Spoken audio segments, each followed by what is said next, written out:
More now on our top story, a super secret report that says the war in Iraq is making America less safe. The White House says there's more to the story. But what are the conditions on the ground?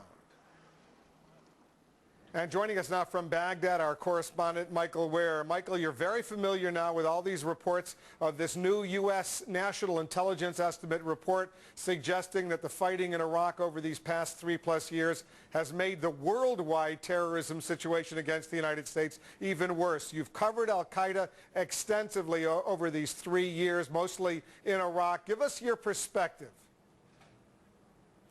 Well, in terms of the content of the report, Wolf, it is absolutely right.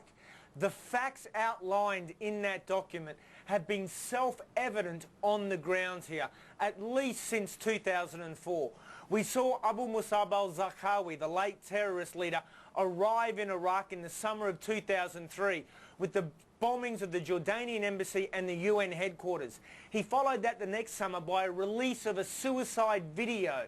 It was his grand declaration of arrival, and at that time it was becoming evident that this local fight was being hijacked and internationalized. And coincidentally, Wolf, though this document was not released until April to the committee, they first started writing it back then in 2004, Wolf. Is the al-Qaeda and related threats from other associated terrorist groups in Iraq today greater against the United States than it was 2-3 years ago? There is absolutely no question about that. They are bigger, they are more sophisticated, they are more adept at countering the US military. They're so proficient at replacing and replenishing any material or personnel that they lose either through arrest or kidnap or seizure. These guys are spreading and growing. They have hundreds, if not thousands, of new Iraqi recruits they certainly did not have 2 years ago, and they did not have when Saddam ruled this country. And we're seeing a proliferation of these groups, like-minded ones, springing up and joining the cause. Wolf? Are U.S. troops and U.S. officials, U.S. diplomats, government workers, contractors, are they safer in Iraq today than they were a year ago? Oh, absolutely not. I mean, not that anyone was safe a year ago anyway.